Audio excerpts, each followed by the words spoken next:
Online dating bad. So we have another interesting question for another interesting evening. Good evening, everyone. Welcome to another episode of Kampung Kid Live. I'm Douglas Kampung Kid for those of you who've not met me before. And in the next 60 minutes, I'm going to look at the question. Look at the question for this evening, and we'll see what other questions come up. Now, before we get into this, let's see who's online. Boy, hi, boy. Ga, Vu. I'm still learning how to pronounce names. Ni Nguyen, Bao Tran, Wine. Who else here? Fong Tren, Ngan Tran, Tui, Do Yuan. Good evening, everyone. Okay, I'm still practicing. So the first question for this evening is online dating bad? And if you guys have been watching this live stream for a while, you know that I only have one answer that I start with, and that answer is it depends.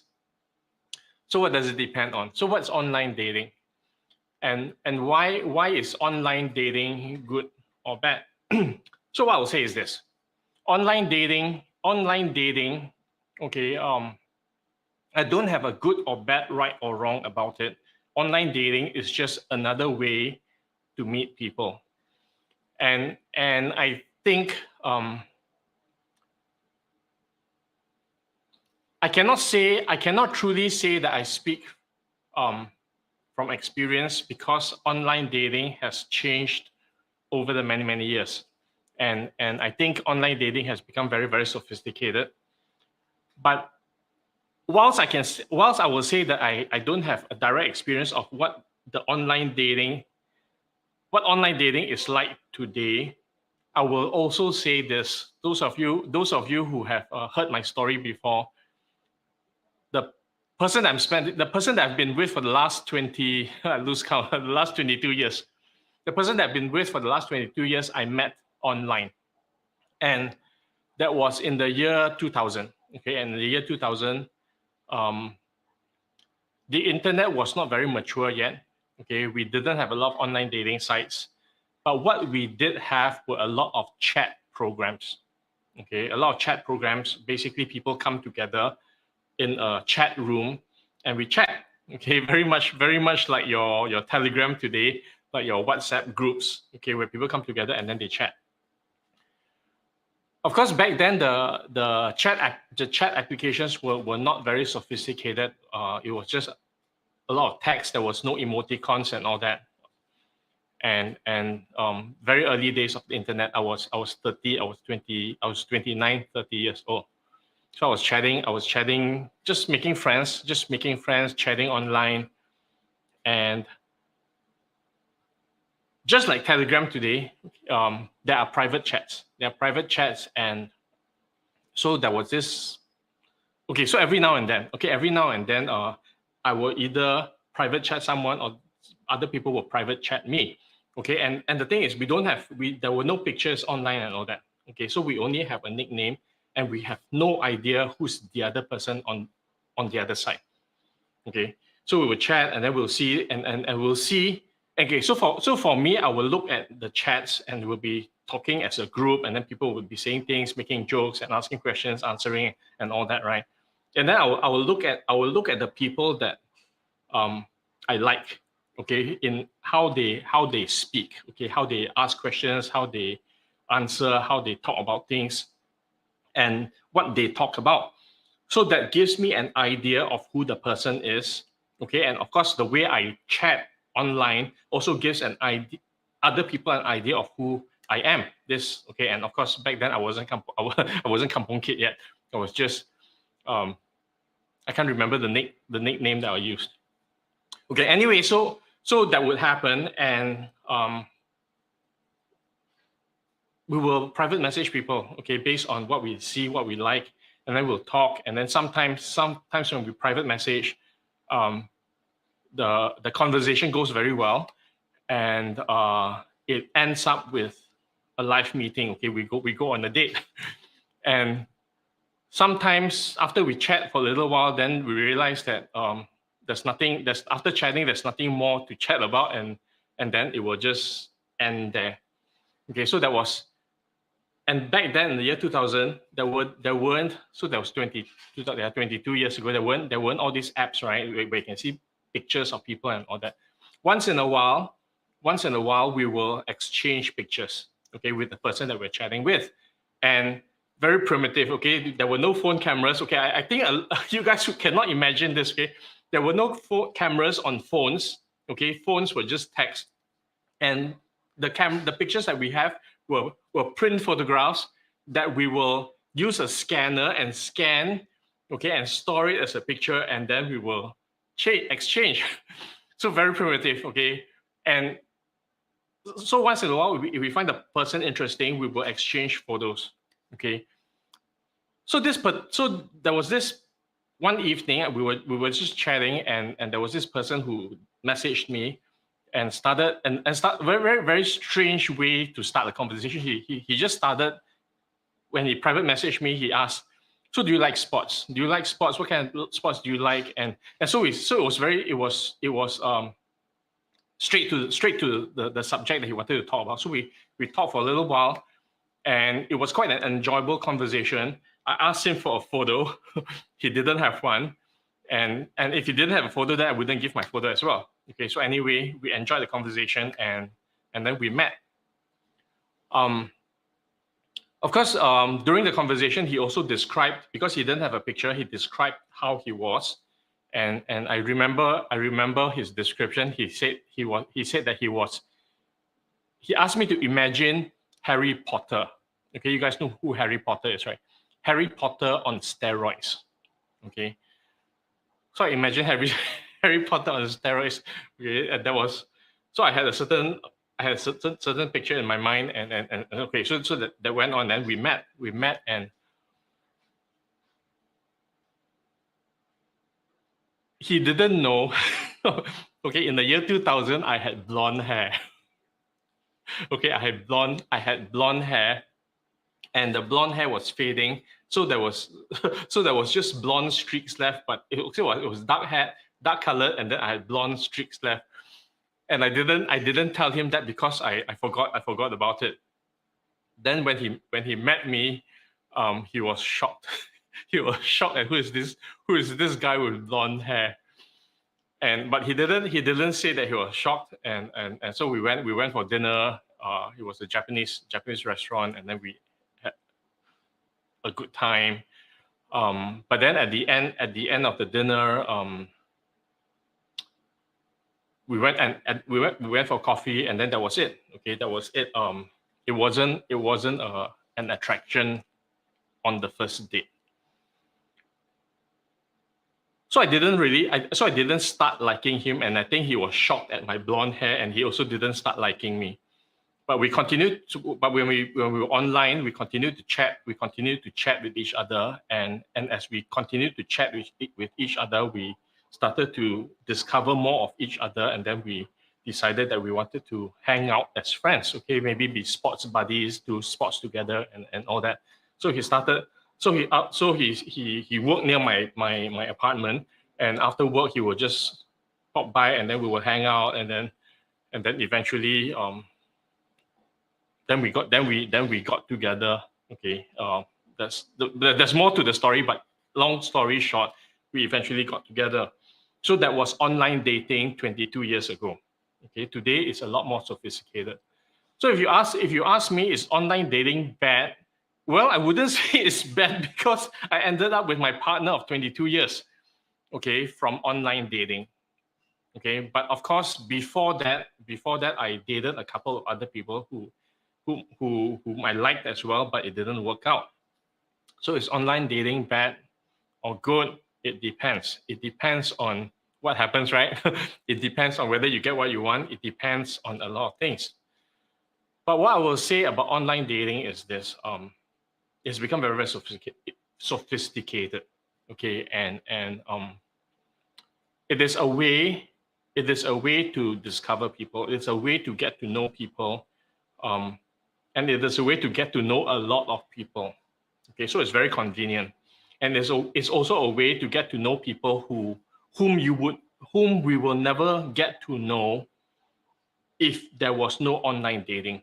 Because the thing also is this, okay, when we are on online dating sites, you can meet people who are very close. You can also meet people who are very, very far away in different countries. Okay, so you get to choose. You get to choose who you want to get to know, and you get to choose who you want to meet. You get to choose a lot of things. So online dating creates all these possibilities. Okay, but because online dating creates all these possibilities, people also have a lot of choice, right? Wow, so it's like without online dating, the only people you meet are if you go to a party, or you're on the street, or you're at work, or you are at an event, or you're at special places like libraries, or at movies, or at gyms. Okay, and then all you meet are the people around you. Okay, and for a lot of people, it's very for most people, I think it's very challenging to go up to someone that you like and to start a conversation. Okay, because the other person, because I think the thing a lot of us fear is rejection, right? You go up to the person and you say hi, and then the person say, what do you want? so it's very scary. Okay, it's very scary for me too. So online dating creates all these opportunities, okay, to meet people from anywhere, everywhere, who have similar interests, with different interests, who have similar lifestyle, with different lifestyle, who of different ages. We have choice, okay. But because we have choice, okay, so if I have choice, then whoever else that I'm looking at also has choice, right? Then it becomes very superficial. Okay, very superficial, because there's only so much time that we can spend getting to know each person. Okay, and because we have choice, we also can select who we want to get to know more and not others. Okay, which means that the person on the other side sometimes may like us, but we might not like that person, and then the person will not be chosen. Okay, and in the same way, we might like someone and someone doesn't like us, and then we also get so it becomes a contest. Okay, it becomes a contest, and I think over the years, what has happened is, because it has become such a contest, and I think one of the live streams I talk about, we are our own product. Okay, if we are our own product, then how do we package ourselves, okay, in order to get what we want, or attract the people that we want? So people have learned. To package themselves. Okay, people have learned to package themselves. People have learned to show a certain part of themselves that they feel that would attract other people, and it might not be the real person. So there are a lot of stories, right? There are a lot of stories where people get along very well, and then you meet the person in real life, and it's not the person that you imagine to be. Okay, maybe the physical appearance is different. Maybe the stories that are exchanged are also made up. Okay, which then leads me to another point, which is, when we like someone, okay, when you like someone, when I like someone, what is it that I really like? Is it the way the person looks? Is it the way the person thinks? Is it the way the person speaks? Is it the way the person dresses? What is it? Okay, what is it that makes me like a person? Okay, is it the person's age? Okay, younger or older? Is it the person's what the person does for work? Okay, which then, or what the person's hobbies are, which may then create similar interests or different interests to then discover each other. So what is it that I like about that person? Okay, and the thing is, I think for a lot of people, there is the part about appearance, okay, what we see, and there's what's beyond the appearance, what's inside. And when we chat with people, okay, so this is the thing that I've discovered also. When we chat with people, and we cannot see the person, Okay, we cannot see the person and we enjoy. So imagine this. Imagine you cannot see, you don't know what the person looks like. You don't know who the person is. And then you start chatting with the person and you have an amazing time. You have an amazing time chatting with this person. And you really, really enjoy this person, the conversations that you have, the things that you talk about, things that you share. And you start to build, you can talk to this person about anything, and then and the person seems to understand you, and in the same way the person tells you the secrets, and you understand that person, and you get along, okay, and you have no idea, okay, you have no idea what the person looks like. Then we will form, okay, then you will start to imagine, what this person is like. Right? You start to imagine what this person is like in your mind based on this experience, your experience of this person. And if this person, you have such a wonderful experience with this person, then this person will look a certain way in our minds. Okay, we will imagine, okay, and we cannot run away from this imagination. And I will say, it is also different. I think it is also different between men and women, because men tend to be more visual creatures. Okay, we tend to see things, and women tend to feel things more. Okay, tell if I'm wrong, just tell me I'm wrong. Okay, because this is what I understand. Okay, I can say for myself that I can be a visual person. But what people tell me is that women have more feelings than they are visual. Okay. So we may look for different things. We may look for different things if we have an experience of the person, and then when we meet the person, okay, when we meet the person, what happens? What happens if when we meet the person, if I have a visual, okay, I think, regardless of man or woman, okay, so let's say this, okay, I have imagine the person to be a certain way because of my interaction with the person, and then I meet that person, and that person doesn't look like what I imagine. If that person doesn't look like what you imagine, then what happens? Is it go? Is it no go? Okay, some people find it that because of the mismatch, okay, of what they imagine the person to be, and what the actual person is, who may not, and what we imagine, okay, what we always imagine the person to be, we always have an image of the ideal person, okay, the ideal person for us, what that person will look like. Okay, and it is likely, may not always happen, it is likely that because we have an image of what our ideal person will look like, when we have a nice experience with the person, not knowing what the person looks like, we will imagine this person to look like our ideal person. Then you meet the person and say, oh no, it's not the image of the ideal person that you have. Then what happens? You know what you want, right? And then this is not what you want. This is not what you want, but you enjoy the who the person is and the experience of the person. Then what do? Okay, so these are the more complex things. I don't have an answer for you. Okay, I don't think there is a model answer for this. Okay, but I will say there's no right or wrong. There's no good or bad. If you have a visual of how the person needs to be physically, then we just have that. Okay, that's what we want. Okay, and if the person doesn't meet that, then we can also choose yes or no. Okay.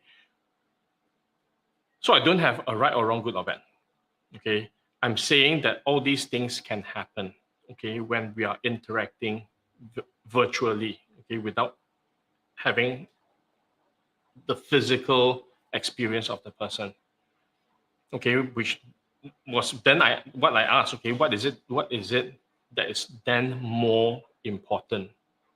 Okay, if you have such an amazing experience with this person, even though the person doesn't look like what you imagine, and then you find someone, then on the other hand, you meet someone, okay, who looks exactly like the person, looks exactly like the person that you would like to be with, okay, that you imagine to be with. Okay, but this person's behavior, the character, the personality, okay, might be totally different from what you expect. Okay, but the person looks like looks like the person that you want to be with. So do you choose this person who looks like your ideal person, even though the personality, the character, the values, and all that is not what you want? Or do you choose a person whose personality, values, character is what you want, but does not look like the person that you want? Okay, so this is what can happen when we are dating online. Okay, because you don't know, you really don't know who you're going to meet. Okay, what you will have is a lot of choice. You have a lot of choice. Then what can happen is you just date and date and date and date and date and date until you find until you find the perfect match. May not be the best. Okay, you find the match, okay, that comes closest to the person that you imagine. That's one way. Okay, but for me, the thing was, we started when I met my partner. Okay, we started not liking each other, and it was something that grew over time, and that also worked. Okay, so is online dating bad? I don't think that's a good or bad. I think we just need to be clear what our expectations are. Be clear what this game is. Okay, I always talk about game, right? This game of online dating, what this game is. Sometimes you will meet people that are not like what you imagine. Sometimes you will meet all sorts of people. Okay, so you just need to know. You just need to know this is the game. Okay, versus the real life game where you meet people under different circumstances. The online dating game is like that. But the word of caution I will give is this: be careful. Be careful simply because of this virtual experience, this virtual connection, you might not actually know who is on the other side. And there are also people who know how to play this game and scam the people who are on online dating sites by pretending they know how to play the game. Okay, they know how to charm people, they know how to sweep people off their feet, they know how to make people fall in love with them. Okay, and then they scam them and take ask for money, ask for this, ask for that. So be careful, because this is the reality, this is the game. If you want to play this game, understand the game. Okay, understand what can happen. No good, no bad, no right, no wrong. We get to choose, and in the end, there are consequences. That's all. Okay. Whether it works for you, it doesn't work for you, it doesn't work for everyone. Okay, so online dating doesn't work for everyone. Some people don't like it. Some people don't like it because of all these reasons. Some people like it because of all these reasons. So you have to choose. You have to choose, understand the game. Is this the game that you want to play? Is this the way that you want to potentially meet the person that you're going to spend the rest of your life with? Okay, but you know, of course, the thing is, spend the rest of your life with is another story for another time. We can talk about that later. Okay, but right now, if it's just from a point of meeting someone who potentially can become a longer term relationship, this is the game. Okay, is this what you want to play, or is this not what you want to play? You get to choose. No good or bad. What do you want? What game do you want to play? Okay, very long answer. I know. Sorry.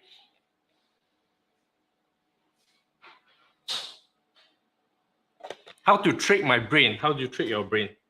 Don't trick. Don't trick your brain. Don't trick your brain, because your brain will always know. Your brain will always know the truth.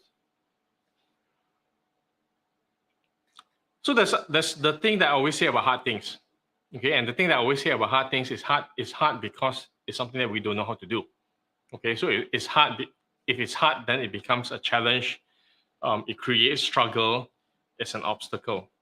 So challenge, struggle, and obstacle. what do I call this? Okay, and calls me the king of struggle, because I look at struggle and I say, okay, that's the universe gift to us. Okay, so if something is hard, and if it's hard possibly it's an obstacle or it's creating some challenge for us or some struggle for us, it just means that we don't know how to do that thing yet. That's all it is. Okay, and if it is something that we don't know how to do, can we learn? Can we learn? Most of the time we can. Okay, what if it's a game? If it's a game that we want to play, and this game is hard, okay, it means that when you play the game, sometimes, very often, you don't win that game. Okay, it's a hard game. Then it just means that you haven't got the knowledge, skills, tools, and you haven't practiced, and you have not become good at it. That's why it's hard. Okay, so it is not tricking your brain to think otherwise. If it's hard, then just acknowledge it, that it's hard. Acknowledge it. Acknowledge that it's hard is something that I don't know. Okay, it's something that you don't know. We don't know how to do. Then we have to learn. We have to learn to play the game. We have to learn what the game is. We have to learn. We have to get the knowledge, the skills, the tools. We have to get practice, and then it becomes easy. So there's no need to trick the brain. There's no need to trick the brain. It is just changing our perspective of what is hard, what is difficult, and what is not.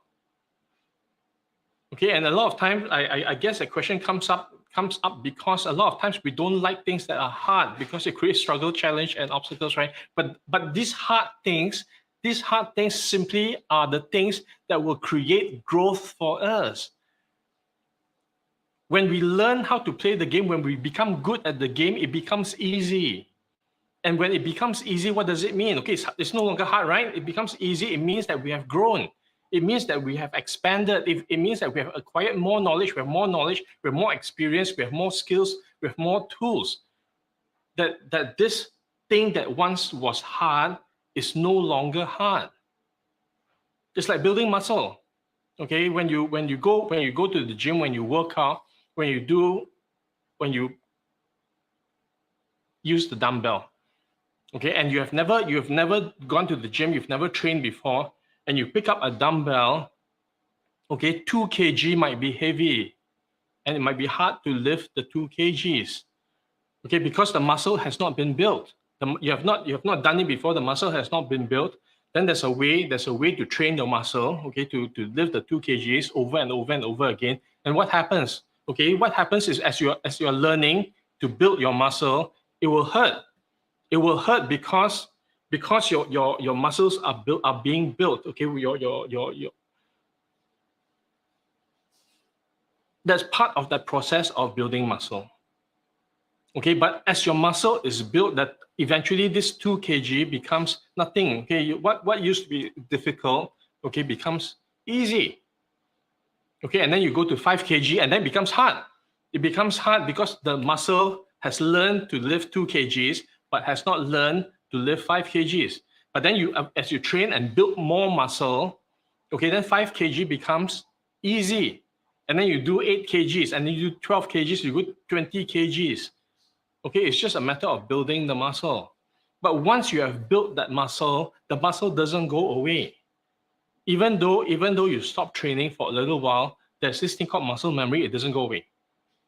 Okay, if you stop training for a little while, let's say you've done 20 kgs, 20 kg dumbbells, 20 kg weights, okay, bicep curl, and you stop. Okay, you stop. Then after a while, the muscle will degenerate. And when you attempt to, and let's say you some time pass and you attempt to do the 20 kgs again, it's going to be hard because the muscles have degenerated.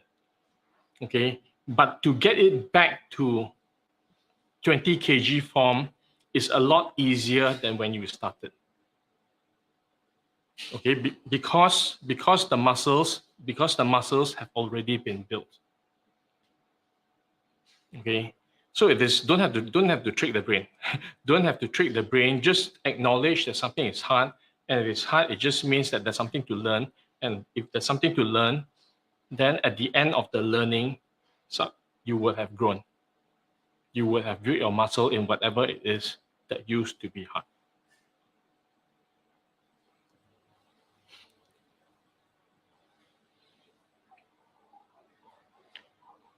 I think you need to how to deal with her directness. Remember, you must remember. Okay, number one, I I never consider myself to be her mentor. I just am someone who's very hard on her. But more than that, you need to remember that when we met, when we met and she was struggling, when we met and she was struggling and she was going through all the disaster in her life, how we met, okay, was I laugh, I laugh at her. Okay, I didn't laugh at her, but it was funny. It was funny. That was the experience with her, and after that she grew. Okay, after that there was she hated me. Okay, when she first met me, she hated me because I laughed at her. Okay, but I told her that there's a reason for her struggle. There's a reason why she's going through whatever struggle that she's going through. Okay, and 3 years later, okay, 3 years later, okay, so I actually lost touch with her. I didn't really lose touch with her, but she got busy training her muscles. Okay, she got busy learning to handle all the difficult things. She got busy finding solutions for all her struggles and all her challenges and all the obstacles that the universe was giving her. Okay, but she is a tough lady. She's a tough girl. Okay, she's a tough girl, and I will acknowledge her for that. And it is that toughness. It is her. I think part of that toughness. It is how she realized that she doesn't need to take nonsense. Okay, she can be who she is. She doesn't have to please anyone. She can just be direct. Okay, that then helped her create what she has created today. So, and then I watched her. Okay, I watched her from afar. Okay, as she went through her struggle, as she went through her experiences. Okay, as she also grew in that process. And I will also say that there were a lot of times. Okay, there were a lot of times when I looked at what she was going through, and I felt that, wow, there's so much struggle that she's going through. And for a lot of people, I think what we will do, okay, what a lot of people will do, okay, what will you do? What will you do when you see somebody struggling? You will want to help that person. Okay, you will want to go and help that person. And not helping that person, not going to help that person overcome the struggle is one of the toughest things to do. Okay, when you see somebody struggling and then somebody has no money and you want to give money, and somebody who is experiencing a challenge and then you want to give a solution. Okay, but what I've also learned is this: we cannot do that. Okay, I cannot do that, because if I do that, then I'm taking away the gift that the universe is giving to that person. If I had gone in to save Anne, okay, to help Anne with whatever she was struggling with, then I would be taking away the gift that the universe has given to her. And then she would never learn to grow by herself. She would not learn to grow by herself. It is just like a butterfly. You know, when a butterfly is a caterpillar, okay, so before the butterfly becomes a butterfly, it is caterpillar. Okay, so it just eats the leaves, and then at some point in time, it is ready to transform. Okay, and then it forms a cocoon around itself. Okay, and then it stays in there, and for some period of time. Then at some point, it is ready to come out of the cocoon, and you will see it split open, and then the butterfly will start to come out. And it is a very small opening. Okay, there's a very small opening that the butterfly is attempting to squeeze out. And as you look at the butterfly, you might say, "Oh no, this poor butterfly is so difficult. It's so difficult for it to come out of this small hole that it makes." And then we might feel that let's help the butterfly, and then we open up, we make the hole bigger for the butterfly to come out. You know, if we do that, Okay, if we do that, we make the hole bigger so that the butterfly does not have to struggle to come out. The butterfly will die. We will have killed the butterfly by helping it come out of the cocoon. Why?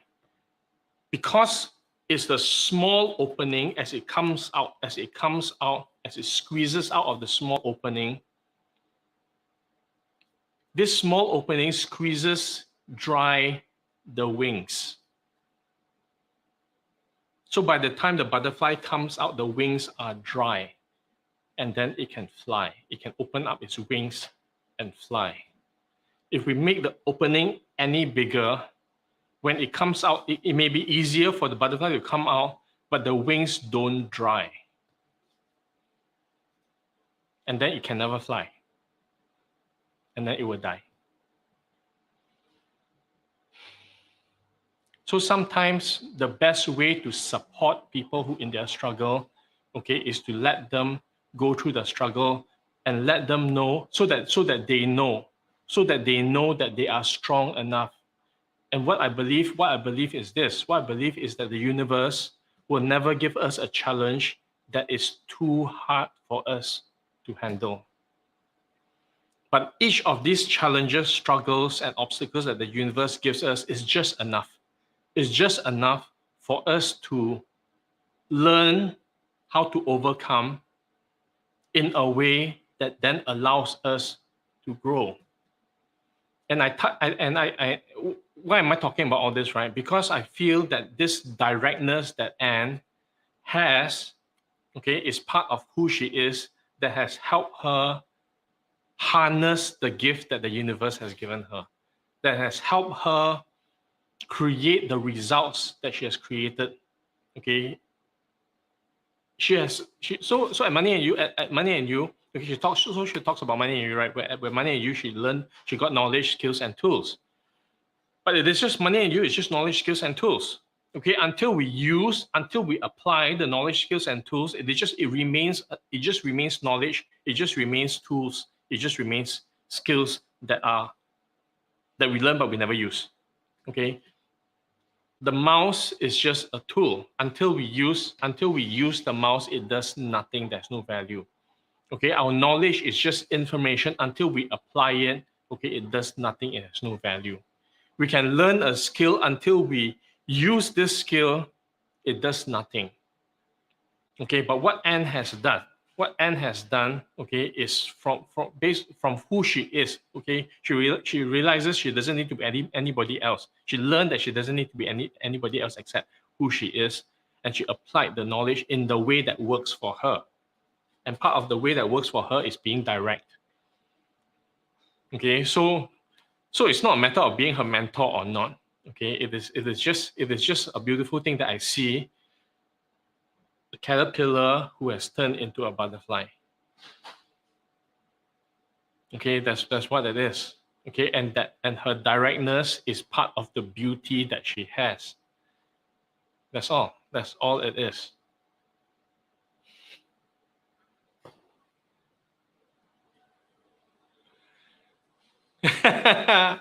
Yes, only watch. Because I don't want to take away the gift that the universe has given you. Am I coming to Vietnam? It depends.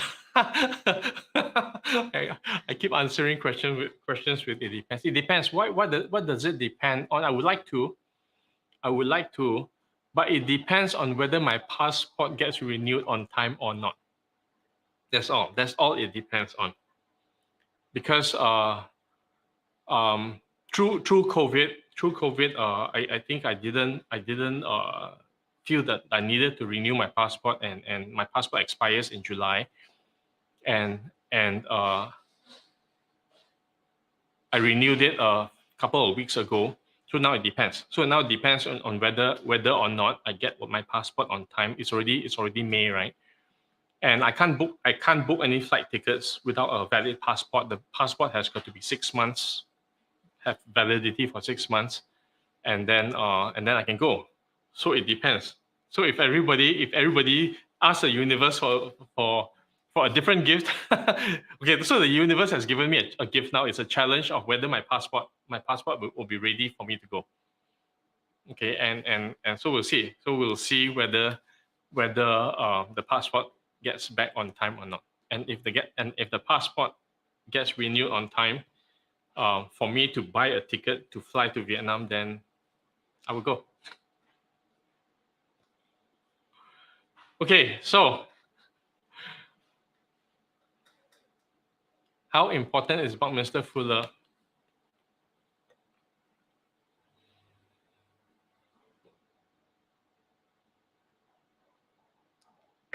I will say this.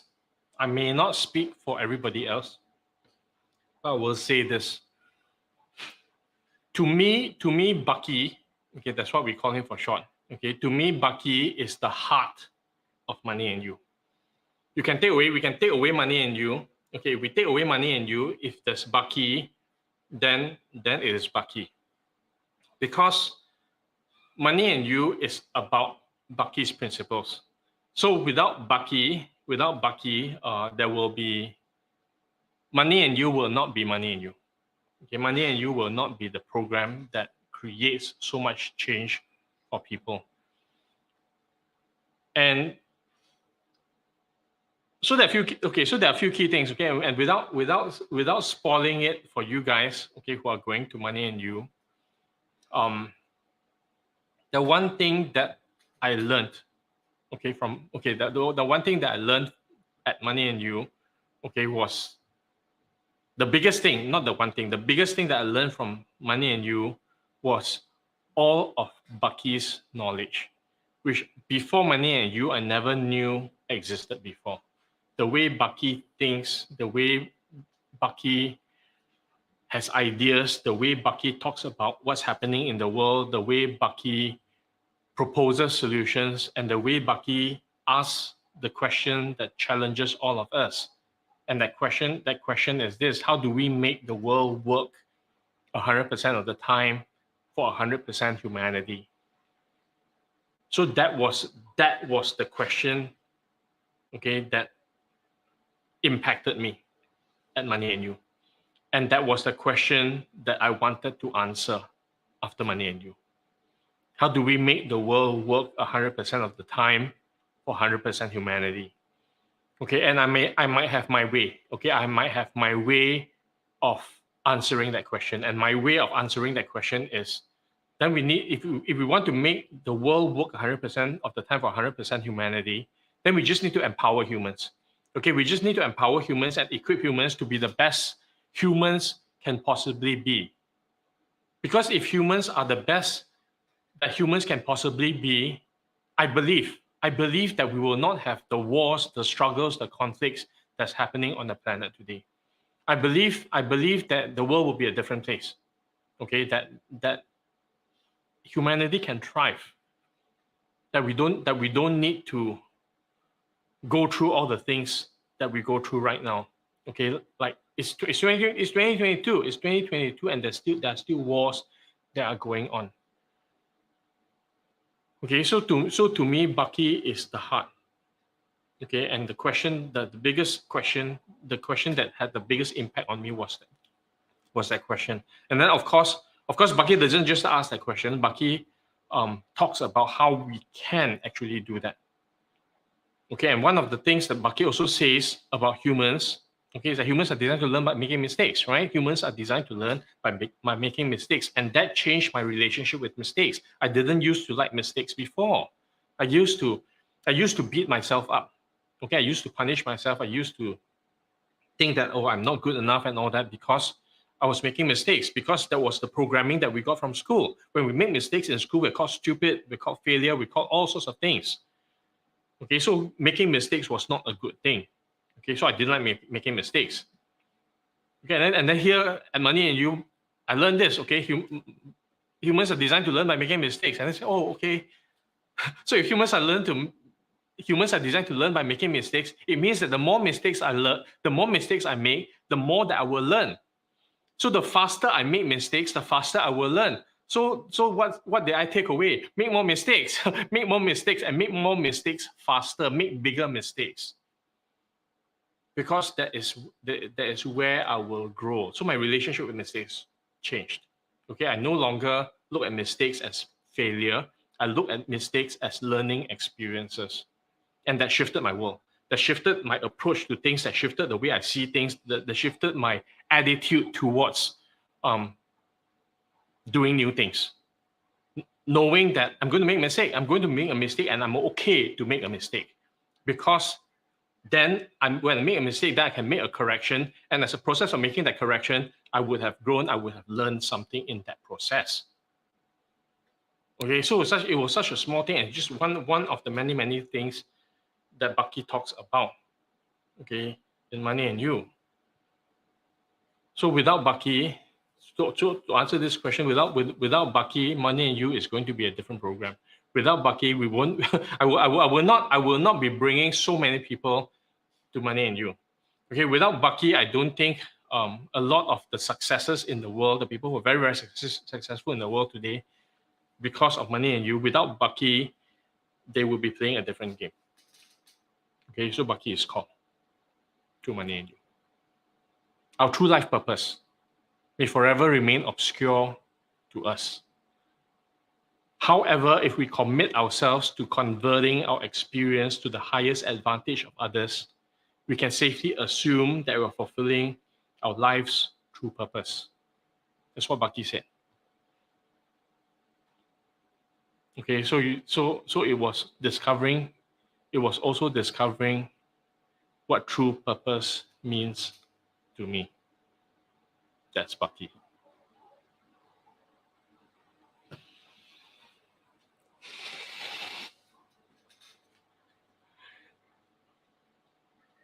Is it safe to speak up at work?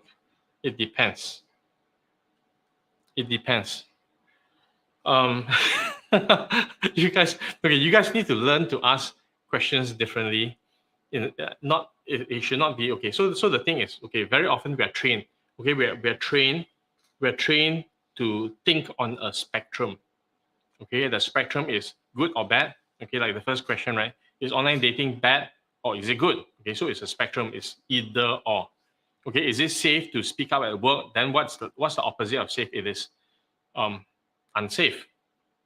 Okay, so it's safe or not safe? Okay, to speak up. So it's either or. So I'll say it depends. It depends because then it depends. What does it depend on? It depends on the environment that you are in. Okay, I think I talked about this in one of the earlier live streams. When we play the game of work, okay, we are playing the game in a certain environment. Okay, and this environment that we are in, we've learned that we got a piece of paper, right? We got a piece of paper. We spent 20 over years learning knowledge, skills, and tools, and we get a piece of paper in order for us to get a job, and then we get to work. Okay, and that's the context that I'm assuming. Okay, that you're going to work in a job. And what's your job? Okay, what's your job? Okay, no pun intended. What's your job? What do you need to do? Okay, you need to utilize your knowledge, skills, and tools that you have learned, okay, to create results, okay, to solve problems, to create results. And in the process of solving problems to create results, there's data that you need to deal with. There are people that you need to interact with. There are rules that you need to follow. There's an environment that you are operating in, okay, which is your work environment. Okay, so that's the immediate environment, and then there's the external environment. Sometimes we need to interact with external environments as well, okay, and not just stay in the work environment.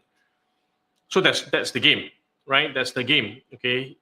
At the end of the day, you solve a problem using your knowledge, skills, and tools, okay, and then you get paid. You get paid to do your job, okay? That's this game. But in the process, there might be challenges. There might be challenges. There might be things that don't work. There might be things that are problems. Okay, and then do we talk about them or do we not? Okay, so at Money and You, we talk about this in a team. Okay, if you have knowledge, that you don't share, if you have knowledge that's important, to find the solution for the thing that you are doing, and you don't share it, then it's very dangerous. Because it may be important information, it may be critical information. Okay, and sometimes this information is so critical. So let's say you are in an environment where you deal with safety, okay, and you know that there's certain food safety, okay, and you know that certain practices that compromise the safety of the food that's being produced, and you have this information and you don't speak up. What happens? Okay, people who consume the food may get food poisoning. Some people may die, right? If you don't speak up. But why would you not speak up, right? Why would you not speak up? Usually people don't speak up because the environment does not allow them to. Okay, you get penalized for speaking up. You get punished for speaking up, or you get reprimanded for speaking up, because that's not your job to speak up. Okay, then the thing is this. Okay, so it may not be safe, right? Because you might feel that, oh, if I speak up, then somebody is going to say that I'm trying to be smart. Somebody is whatever it is. Okay, or some other people might be threatened, and then there might be politics and all that. You don't speak up, and if you don't speak up, it is safe, right? It is safe to speak. Don't speak up because you don't have to deal with the drama. You don't have to deal with upsets, but there is a consequence to that, and that consequence is people may die. So will you speak up or not speak up? So I don't have it as safe or not. Okay, it is what you need to do. Okay, it is what you need to do, and that's where I believe. Okay, do we stand up? Do we stand up for what we believe is right or true, or do we go with the crowd and stay quiet and allow things to happen? Okay, and I think I shared this quote before. Okay, that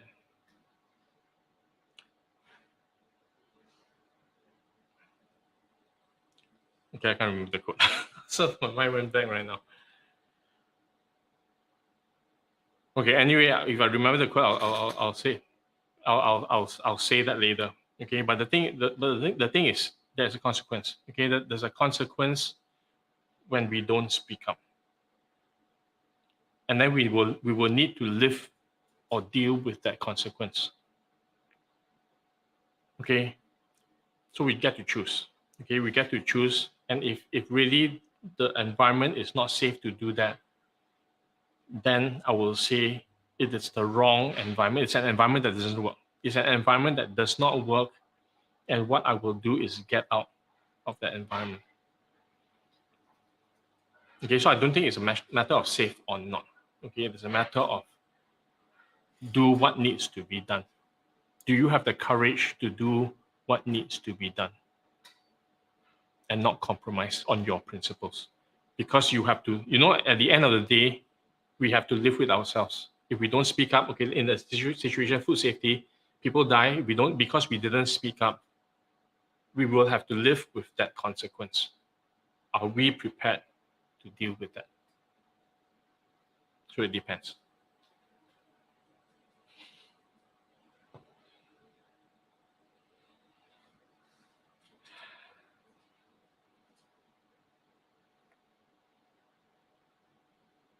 How to stay in the present when it feels unbearable? You can ask Anne that.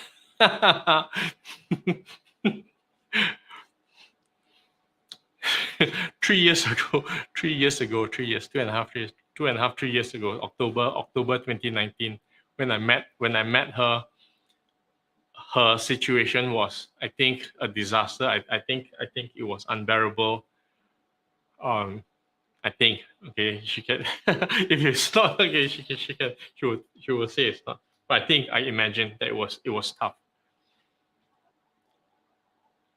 But nothing is permanent.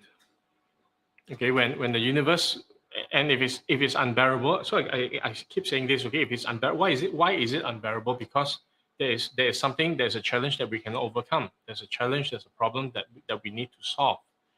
And sometimes some of these problems may seem very, very difficult, especially if it's a problem with that's related to family, that's related to our environments, and we don't seem to be able to get out. But those are the universe's greatest gifts to us, to test us. Okay, and earlier I said this, the universe doesn't give us a gift that is too big that we cannot handle.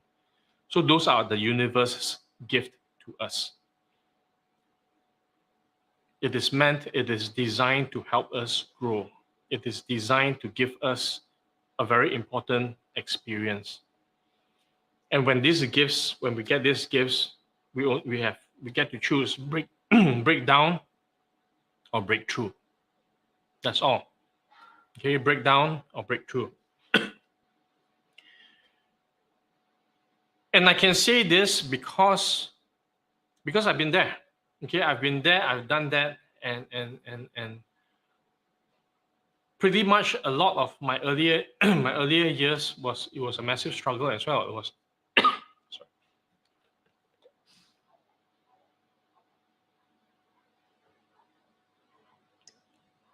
I would say it seemed unbearable. I didn't grow up with in a normal family. I didn't. My parents were not around. I grew up with my uncle and auntie, and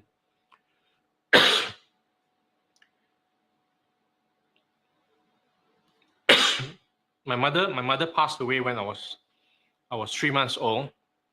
My grandmother took care of me, and so it was not a normal family that most people will have. And I always wish that I had a normal family, like a father and mother. And I remember when I was growing up, I was watching all these TV shows about families. Okay, so when I was growing up in the 70s and in the 1980s, I was my teenage years. There were a lot of all these TV shows that had families, and I would look excuse me. And I watch all these TV shows, and I always wish, wouldn't it be nice? Wouldn't it be nice to have a family like that? Sorry.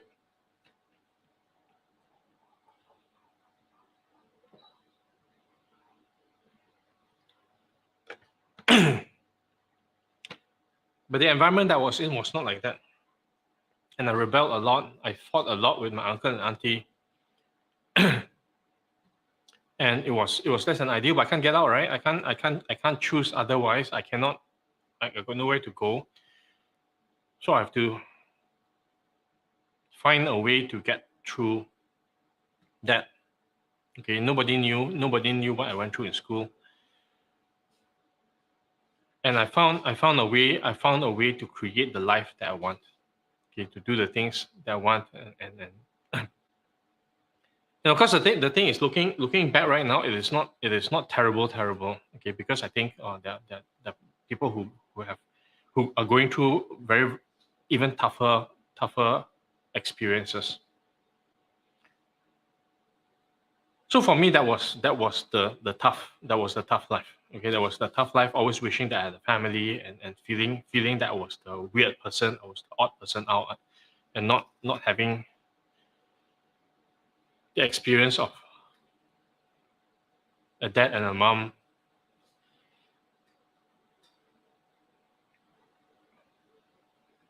But here I am, 52 years old now. Okay, tough times don't last forever. Okay, when I was 17, my grandmother saw all the struggle that was going on, and then she told me, okay, it's time to go. It's time to go and find a different environment. Okay, so I left home and I came to Singapore, and I did my studies here, and I've been here for the last since 1987 for the last many years. So I didn't understand that, of course, as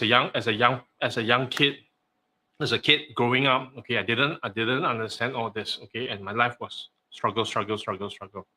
Okay, even after I came to Singapore alone. I had to find my own way. Okay, so I, 17 years, I came to Singapore on my own to find my school, find the school that I was going to go to, find the place to live,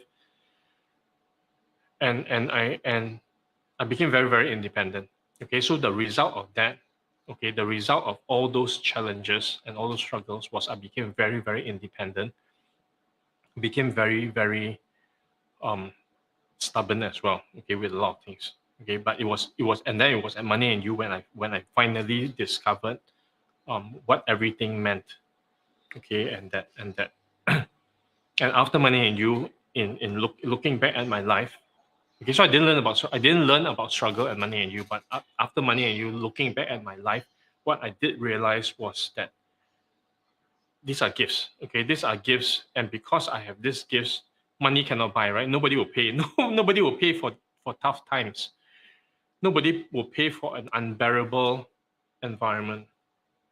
And even if you pay for it, you can't buy it.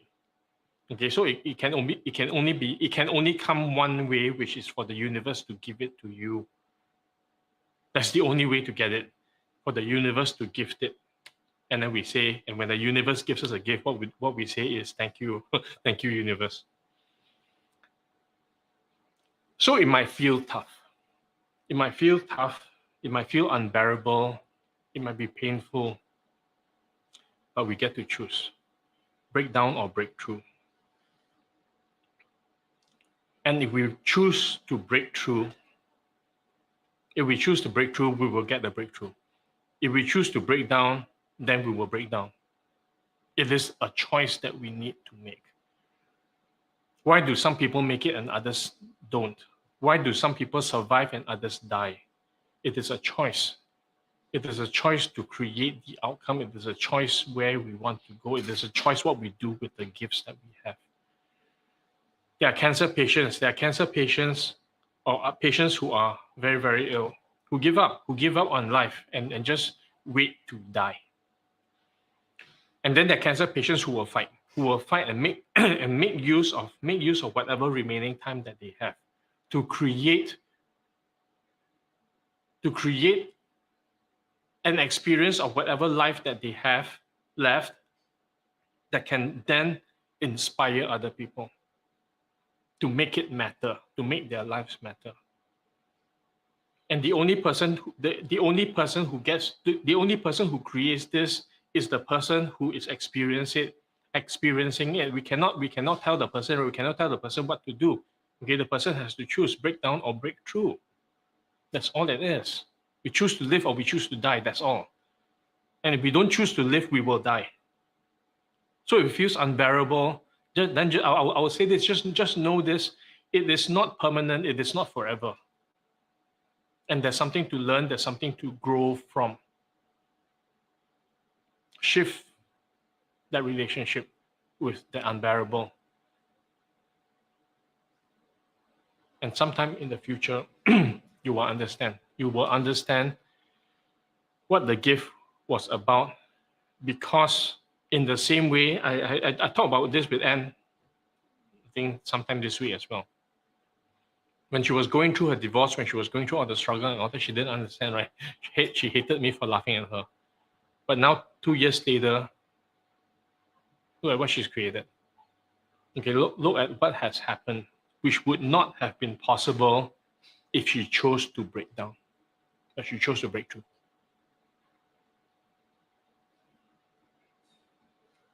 So stay in the present is knowing that it's not permanent, it is a gift, and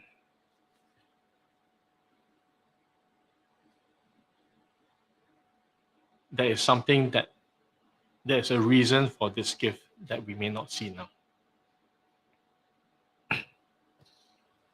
Okay, so 60 minutes so fast. 60 minutes has passed. Again, you guys have challenged me. I was just telling some of the team earlier. Okay, you're just here. You're just here to watch me sweat, to watch my brain melt. But I thank you. I thank all of you. I'm very grateful. I'm very grateful for all of you for asking all these difficult questions, for challenging me, for giving me your precious 60 minutes on the Thursday evening when you could be doing something else. Okay, and I hope that this 60 minutes this evening, this Thursday, has been inspiring and meaningful for all of you. And if it has, please, again, help me to share, share this video. Help me to like, help me to subscribe. Okay, and let's do a lot more 60 minutes. Okay, so thank you all for being here. I'll see you guys next week. Kampung Kid out.